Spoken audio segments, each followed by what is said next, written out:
Welcome, everyone, and thank you for joining us.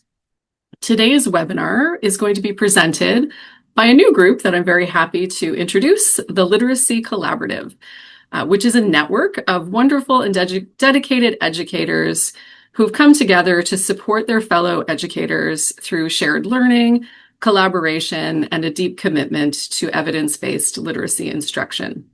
And Dyslexia Canada is very proud to support these educators and amplify their work.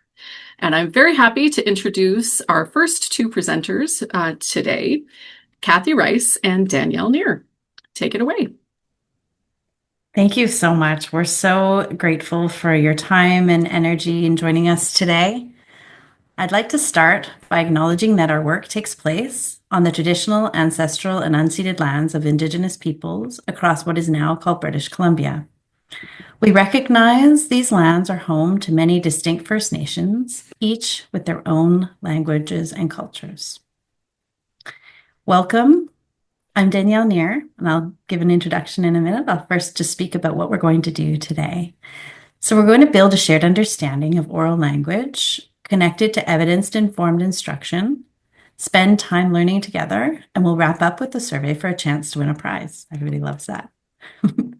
So I'm Danielle Neer. I'm a teacher in School District 23. I currently have the good fortune of being an intervention teacher for students in grades 3, 4, and 5.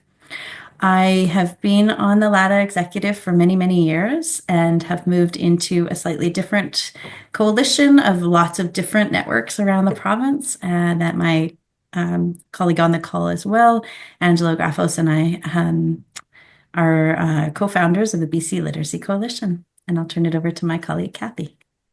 Hi, everybody. I'm Kathy Rice, and I just want to acknowledge that I'm coming to you from the traditional territory of the Lheidli T'enneh. So I have been teaching for 28 years, and I currently work for School District 57, which is Prince George. I'm also a learning support teacher, and part of my assignment is learning assistance and ELL. Previous to that, I was a longtime first grade teacher, and I'm passionate about supporting both students and teachers in developing strong literacy skills. And I'm also currently a new member to the LADA executive. And so LADA is the Learning Assistance Teachers Association. Thank you so much, Kathy. So we're going to today speak a little bit about the learning progressions. As we're aware, they are aligned with the English Language Arts curriculum.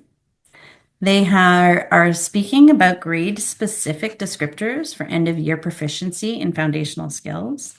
This helps teachers to set year-end goals by taking the targets from each of the grades below, grades above, and having a sense of that scope between those two grades.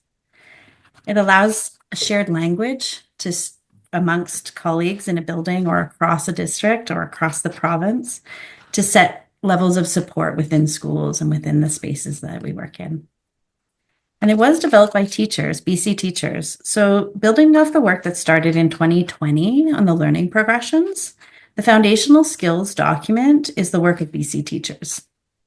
The group of approximately 20 or 22 BCTF teachers, along with Graham Rainey, who is the BCTF ministry liaison, work and some independent school teachers nominated through the Independent Schools Association, otherwise known as FISA, met in August of 2024 to map out the framework. And since then, the teacher development team has continued to be engaged with this work. Throughout this iterative process, the Ministry of Education and Childcare team have collected feedback from a wide range of sources. Any interested member of the public was invited to share their comments through an email address. There were also trials in different districts where information was collected from those trialing out the early phase of the learning progressions. There is now a French language version under development as well, which is really exciting. And I know many colleagues that I've spoken to are really looking forward to that.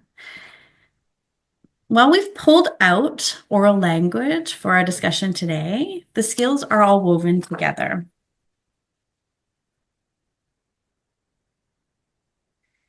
We'll take a little look at what the documents actually look like now.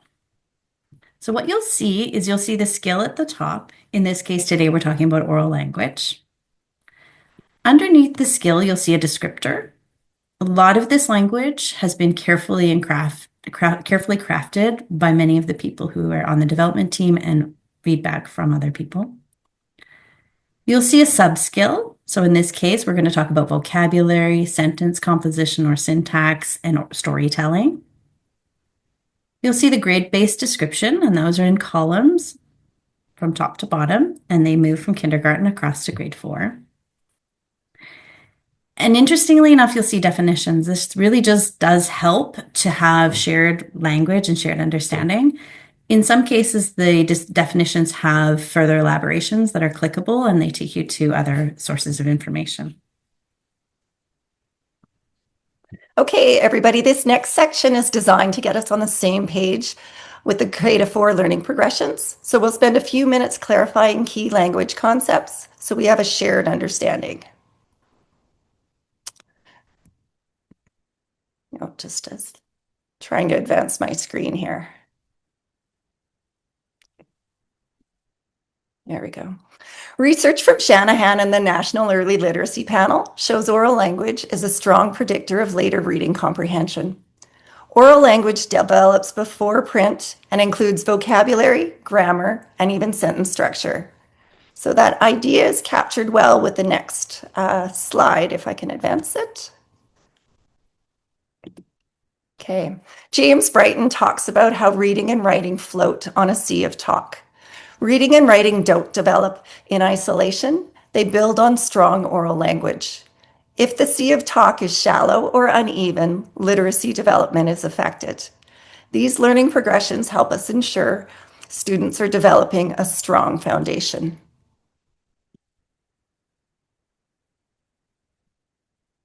Okay, did you know vocabulary, semantic skills, and listening at age 8.5, so that's grade 3, predict reading comprehension at age 13? Even strong decoders may still struggle to understand without oral language support. And that's why intentional oral language instruction is essential. Can I have one of my co-hosts help with the next slide and just because I think this is going to be a lot here. So language has several domains, and knowing which one a student struggles with helps us better target our instruction. So phonology is how we hear and produce sounds. Morphology are the word parts, our prefixes, our suffixes, the roots and bases. And studying morphology helps students figure out new words and grow their vocabulary. Okay, we could do the next one. Syntax is our sentence structure. Strong syntax helps students understand sentences and express ideas clearly. Semantics or meaning. Semantics help students understand and effectively communicate ideas. And the last one is pragmatics, our social use. So storytelling, conversation, and understanding context. The last 3 are actually highlighted there, and that's intentional. They're closely tied to comprehension and can be strengthened with explicit teaching, and they are also often overlooked. So if word meaning, sentence structure, or language use is weak, your comprehension will break down. These domains also explain a common early years problem where some students decode accurately but struggle to understand text. Okay. So language,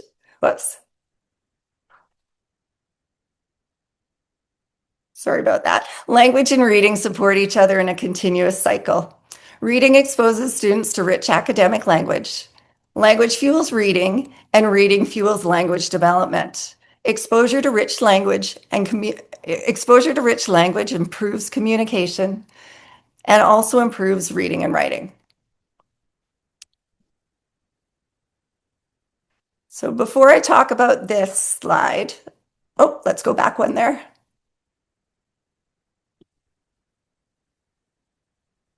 There we go. Before I talk about this slide, I want to stress that this progressions document progresses from the word level to the sentence level to the text level. And specifically, the oral language section moves from vocabulary to syntax, which is your sentence construction, and then to oral storytelling. The skills in this document are interconnected. The sub-skills in oral language progress from simple to more complex. And I'd like to remind you, we don't need to develop these skills in isolation.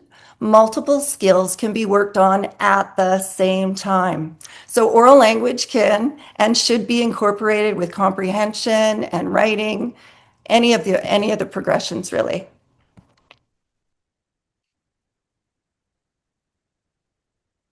Okay. So let's explore what instruction looks like when it aligns with research and the progressions. So this quote comes straight from the document. Vocabulary instruction has different tiers. Tier 1 are your familiar, your everyday words. There are things most children already know, like chair and bed or happy. Tier 2 are high utility words that appear in texts and across subjects. Students might hear them in an academic setting, but not necessarily at home. So words like concrete, absurd, or classify. And Tier 3 are content-specific words.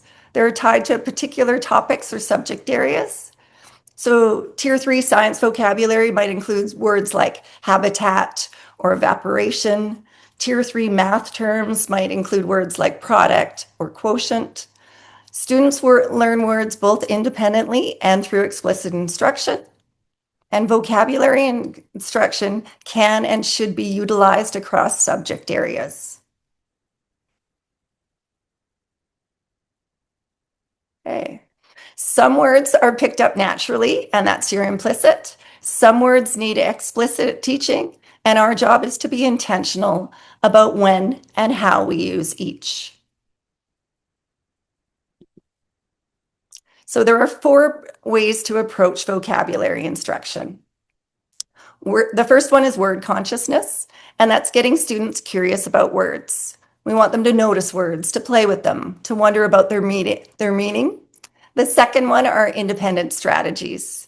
So teaching students to figure out unknown words on their own, using word parts and what they already know. And morphology plays a big role in this, and we'll learn more about morphology in a few weeks.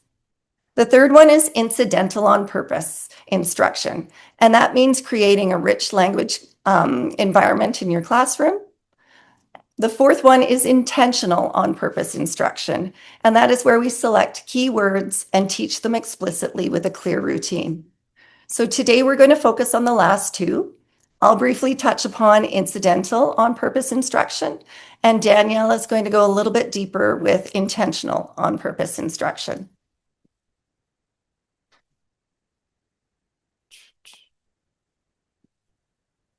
Okay, incidental on purpose means creating a classroom where students hear and use language naturally. We can create an environment full of rich oral language where we encourage talk and discussion throughout the day. We can use read alouds. Narratives or stories are great for sequencing and engagement, and information or expository texts work well for academic vocabulary. The volume of reading matters. Give students many opportunities to hear and use words repeatedly in meaningful contexts. And dialogic reading is an interactive reading strategy where teachers and students have a conversation about a book. It involves rereading the same book again and again. And dialogic reading is student-centered and requires careful planning. Now, today we're giving you such an overview, we don't have time to dive deep into dialogic reading. But if you're interested in learning more, we can drop some links into the chat. So Danielle is going to talk about the next approach to vocabulary instruction. Thank you so much, Kathy. I really have appreciated the opportunity to work alongside Kathy. I just wanted to make sure that was known. Intentional on purpose, we're going to talk a little bit about the process of teaching vocabulary intentionally. We're going to introduce, I'm going to show you, we'll map it out as well, but what you would want to do is introduce the word's pronunciation. We'd want to make sure that students can say the word correctly. We want to introduce the word's meaning, so explain the word, connect it to prior knowledge, and provide synonyms where possible. Step 3 would be to illustrate, and we'll show some examples. And step 4 is check for understanding. Have students use the word in a sentence, story, or conversation in a graphic web, which we'll see again as well. Following all 4 steps helps students gain deep, usable knowledge of important vocabulary. Let's look at an example now. So we have the word classify. So what we would want to do is make sure to clearly enunciate all the sounds, classify. We'd want to make sure that we break it into syllables, especially in those classrooms where there's a lot of phonics work, talking about closed syllables as class, talking about SIF, and I is the 3rd syllable. In a classroom, in an upper elementary classroom where you're looking at morphology, you're going to break this word up even further. You're going to talk about class as the noun. You're going to talk about ifi as the suffix, or making of, or to make something into. Really gives a lot of information around this one word. You also want to make sure that students understand that it's a verb, and that when you're speaking about the morphology, showing that it's shifted from a noun, class, to a verb. We'd want to introduce the word's meaning. So we'd want to make sure that we talk about where it belongs in the category of words. This becomes really important too, as we're going to talk about in syntax, to really understand the categories or the groupings in which words live.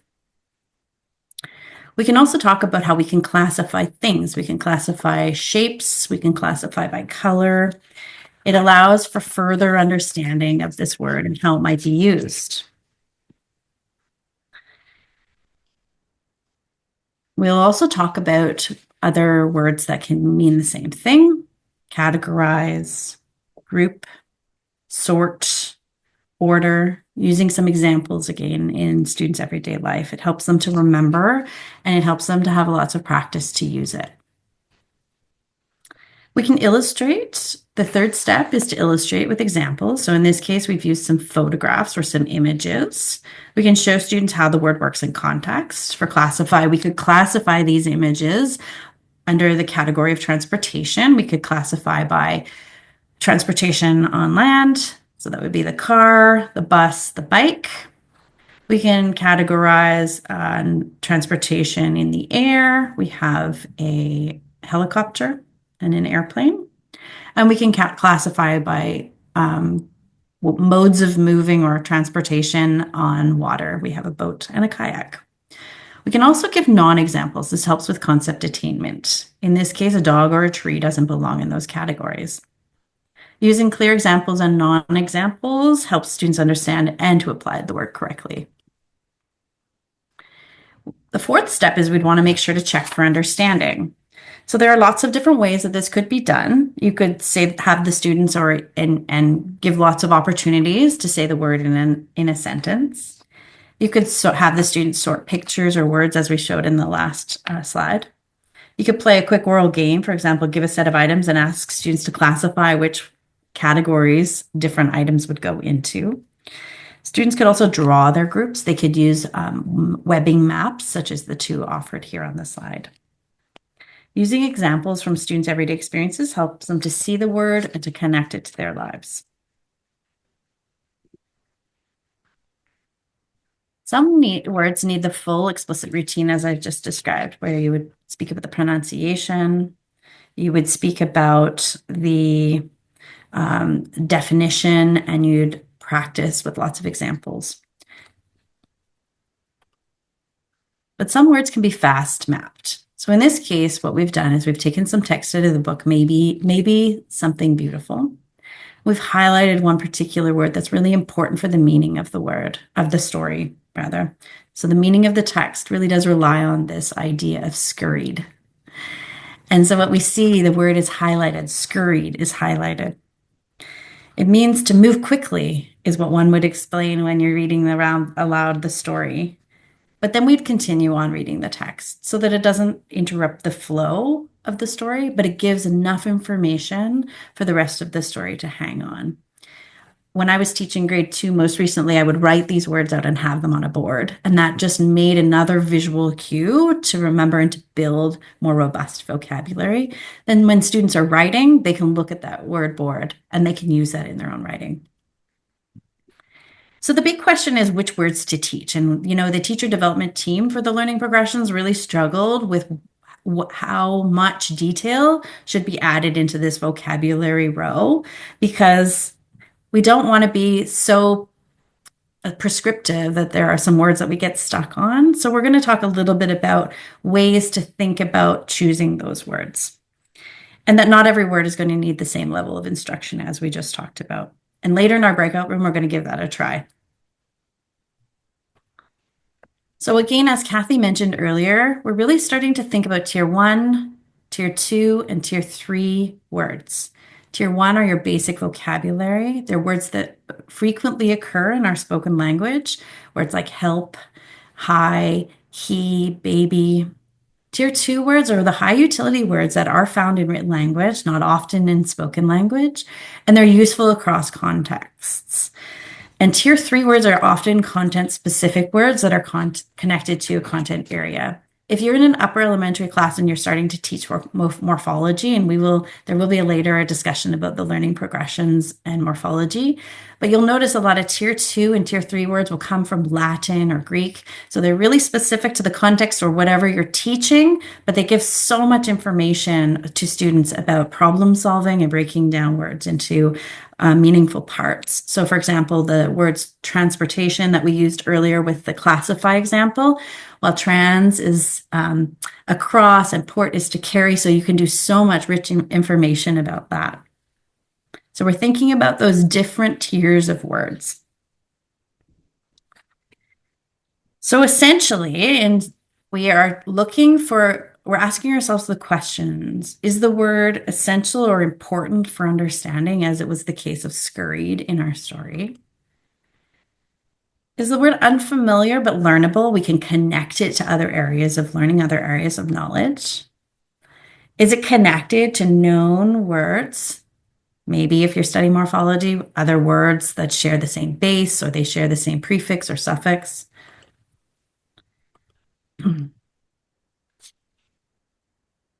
It did skip ahead, but it also said link to synonyms and antonyms. That's a really great place, or homophones. That's a really great place to dig in to building students' vocabulary. So that's the first row in the learning progressions is about vocabulary. And again, none of these, we really struggled as a teacher development team to pull them out because they are all so connected. But now we're going to look at not the word level anymore, but now at the sentence level. And we're going to talk a little bit about sentence construction, also known as syntax. There is a progression. This is what we'll see in our students, from simple sentences to compound sentences to complex sentences. And we're going to look at some examples of each of those. Something that's been very helpful is thinking about the function of words in that sentence. So when we're speaking about the verbs, we're speaking about the nouns, we're speaking about the different components of those sentences, is really helpful in framing a lot of the lessons around this area. So what research has shown is that traditional grammar instruction is unlikely to help improve the quality of students' writing. It gives some students some information about grammar that they can continue to fill in on worksheets, but that there's more to this area and syntax than just simply doing traditional grammar instruction. So let's look at a couple of different ways that one might do this. So this would be a simple sentence right out of the book, Thank You, Omu. We've got a simple sentence where we have someone is the noun, and we have was is the verb. In this case, it adds some extra information of at the door, which is sometimes what we don't always have in our students' sentences. I'll often ask them to make sure they've got where words in there as well. But still, it's a very simple sentence. And we'll notice that in a simple sentence, it's very different. We've got two simple sentences here, but if we're talking about sentence combining, we're now all of a sudden getting into much more complex thinking, right? And it takes practice, but it also takes a lot of guidance on how to take simple sentences and make them into a compound sentence. So what we'll do here is we'll look at stew and we look at it. They're both meaning the same thing. So we can put it together. We can use what's called, coordinating conjunction, sometimes referred to as fanboys. So we've got for and nor, but, or, yet, so, and we can put those between two of the simple sentences to make a compound sentence. Much more interesting writing out of our students. And they actually often feel very proud of the work that they've done when they start to create more complex sentences through making compound sentences. So here we have another example where we've used the word, where the author has used the word and to combine two simple sentences, although they're very long simple sentences, to make a much more meaningful or significant sentence. When we're talking about sentence combining, we can also talk about complex sentences. And in this case, what we would do is we would look at, in this case, what I did is I looked at the noun or the person. It's both Omu and she are referring to the same thing. So in this case, we're going to use a subordinating conjunction to create, in this case, I used although, or the author, sorry, this is actually out of the text. The author used although to now create a dependent clause. Although Omu gave away all her stew, no longer stands alone on its own, but she was still smiling is still an independent clause. So often these complex sentences will follow this framework or this pattern where you have a dependent clause, comma, independent clause. Another example is here where you have when Omu opened it, she saw a little boy. There's another dependent clause and an independent clause, giving students lots of information, lots of examples of how to do this work helps them to build their own writing. So now I'm going to turn it over to Kathy to talk about the third in the category under oral language. Advancing my slides, so I'm there. Okay, so the last subskill in the oral language progressions is actually storytelling. So just to review, we start with the word level, we move to the sentence level or the syntax level, and now we're at the story and the text level. Oral storytelling develops gradually and builds on the work that we have done with vocabulary and syntax. So remember, students need words and sentence structures in place before they can tell meaningful and clear stories. So early storytelling often focuses on basic sequencing and concrete language. For instance, by the end of kindergarten, students should be able to retell a simple story in a sequential order. As we progress through the grade levels, storytelling develops. The stories become richer, students add descriptive language, dialogue, and content-specific vocabulary. Students move from simple descriptions to more complex themes and narratives. Storytelling brings vocabulary and syntax together and supports reading, comprehension, and writing. So I'm actually looking to explore an explicit oral language program called Story Champs. And if anyone's used it, I have not. And so I'd love to know your experience with that. So the next slide. This is the interactive portion of today's session. In a moment, we will go into breakout rooms. And this is a chance to, actually, I'm just going to leave it at that. So before we send you off into breakout rooms, we want to quickly ground ourselves with a few norms that'll help these conversations be a little bit more meaningful and productive.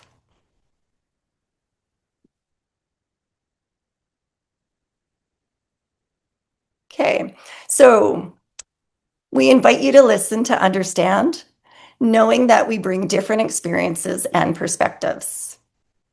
Please join the conversation while making space for others. Be mindful that we are all on different learning journeys and that engaging with ideas that challenge our own can deepen our thinking. Engage thoughtfully. Don't let your first reaction be your only one. And remember, learning often means revisiting assumptions and shifting our thinking over time. So I'm going to hand this over to Una, and she's going to walk us through the next little bits before we go into the breakout room. Fantastic. Well, thank you so much, Danielle, and thank you so much, Kathy, for so skillfully taking us through such a critical set of skills connected to oral language. And as Kathy highlighted, we will be in a few moments moving you over into breakout rooms for an interactive task. And it's my job to explain and to model what that looks like. So you'll notice that throughout our time this evening, we've used examples from children's books, from picture books. This comes from, again, the text Making Something Beautiful. And if you're familiar with it, wonderful. If you're not yet, it's a book that connects really nicely to discussions around community. There's a young child living in an urban environment that is quite gray, and she meets a muralist, and together they transform the community with paint and with art. So what we've done here is just pulled several vocabulary words here, and you'll see that there's a table here. And what we're going to ask you to do is to, within your breakout groups, reflect on what words would benefit from vocabulary instruction, and potentially take that a step further and highlight, what type of instruction that might be. So you'll see here that we've got questions around which ones would you teach with a full explicit routine. And just as I was thinking about this, reflecting back on some of these words, I highlighted that, a word like community or a word like discover, those might benefit from a real going into depth within these, recognizing how they could be used a lot across a lot of contexts, and are certainly high utility words, certainly as well. There might be words that might be critical to your understanding of the text, words that we might fast map, as Danielle highlighted. So here I sort of highlighted several that might be beneficial for a quick elaboration, maybe a gesture, but maybe not a full interruption of the text itself. And then there also might be some words that might benefit from morphological analysis as well, as Danielle highlighted. So, for example, I highlighted a couple of words there that might be worth, depending on the grade and the age range and the stage of students, might benefit from some morphological analysis. So what we will do is put you in breakout rooms. Alicia, feel free to let us know if those are ready to roll. But you will be in a breakout room, and what you will see is this slide. So very similar to what we just did, but connected to the text. Thank you, Omu. And again, just in terms of the general plot of this is a story. So you know what's central to the meaning. This is a story about a character who cooked a delicious stew, and many different community members came and knocked on her door to ask for some. And at the end, her community really expressed their gratitude to her for her generosity. So just a really brief summary of what happens in this text. And within your breakout room, we invite you to consider these questions of careful analysis of which words you will teach. When we come back, we'll do a quick activity with these words, and then we will start to wrap up. So with that, Alicia, feel free to open up those rooms if they are ready. Okay, fantastic.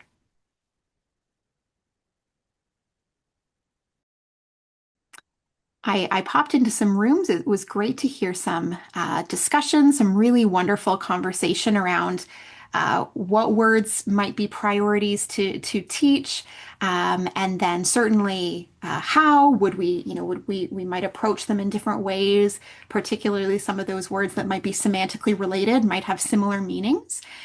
So recognizing we are a very large group, absolutely, I'm seeing some conversation in the chat, and I certainly want to make space for that. And I know we are a very large group, so with a smaller group, we might have an opportunity for unmuting and sharing. But what I would love to see is please feel free to share any thoughts that you had within the chat, and then I also will invite you, if I can just advance. If you have a device handy, if you're not joining on your phone, I would really love if you could, and I might just need to present this, excuse me, as I just get this figured out on my other screen. If you could scan this QR code, and it will take you to a Menti where you will be asked you'll be given, I think, 6 words from that table, and we just invite you to take a moment and rate them, rank them with words, maybe your top priority for explicit instruction at the top. So I'm just going to give everybody a moment. I know it takes some time to join and to get, I'm trying not to look because the responses are already coming in and it's really interesting, but I'll give everybody a moment to log on and to share their thoughts about what might be particular targets. And then Alicia, if you could stop sharing, I can pop over and we can sort of see some of these responses coming in. Can you put the joining instructions on your slide as well, so that when I stop the share, if anybody is still trying to I can. join, they can? Yes, I can. Sorry, as I just present. There we go. Sorry, everybody. Okay, great. And I'm just going to move that over. Perfect. Okay, all set. Stop. Your And I will turn. share over here. There we go. Fabulous. That's a great question, Kelly. And I see Kelly's comment in the chat, and I think that also connects to Catherine's point from earlier. It does very much depend on the grade, right? It very much depends on the age of the students and how that connects to where they're at and what their needs are. And also, I think, especially, connecting certainly of high utility words. I think about how both of the texts that we've highlighted today really connect to that concept of community and neighborhood. So thinking about, those might be key pieces to pull out depending on what that focus of instruction is. But this is fabulous to see some thought. I was also thinking collection would be an interesting one too. There's also some interesting morphological work that can happen there. I'll just give a few more moments and then we can pop back to start wrapping up our time.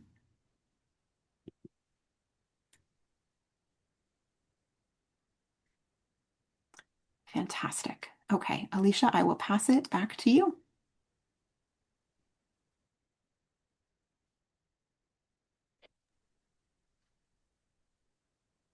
I think we just need the slide deck. Oh, there we go. Yay. Are we back? We're back. So we're near the end of this session. Just bring you back to the very beginning. We want you to remember that language builds from the word level to the sentence level, then to the text and the story level. And so oral language is more than just creating a space for talk. It also involves explicit teaching of each of the sub-skills. Next slide. So we'd appreciate your feedback on today's session. Your thoughts will help us improve the future webinars. Alicia and Una have created a survey, and it'll only take a few minutes as a thank you for completing it. And as a thank you for completing it, it'll enter your name into a draw for this book by Deb Glasser and Susan Smart, Next Steps in Literacy Instruction. The winner will be announced during next week's webinar. So if you don't, I think somebody was going to put the survey in the chat tonight, but if you don't have time to complete the survey right now, don't worry. You should expect an email for tomorrow with a link to this recording and a list of the resources, and that survey will be attached to it. So advance the slide. So join us next time. We will be exploring phonemic awareness and phonics. I'll be one of your co-hosts, as will Calico Clark from School District 47, which is Cathet, Powell River. I think I'm correct in that. And we look forward to seeing you there. And we just want to say that's a wrap for today. We hope we were able to shine a little bit of a light on oral language, on the oral language section of the K-4 ELA progressions document. So thank you for participating. And I'm not sure where Danielle's gone, but a big thank you to my co-host, Danielle, wherever you are, Danielle, thank you. And a big thank you to Dyslexia Canada for bringing the Literacy Collaborative together. Thank you so much. It was a real pleasure to be able to present with you, Kathy.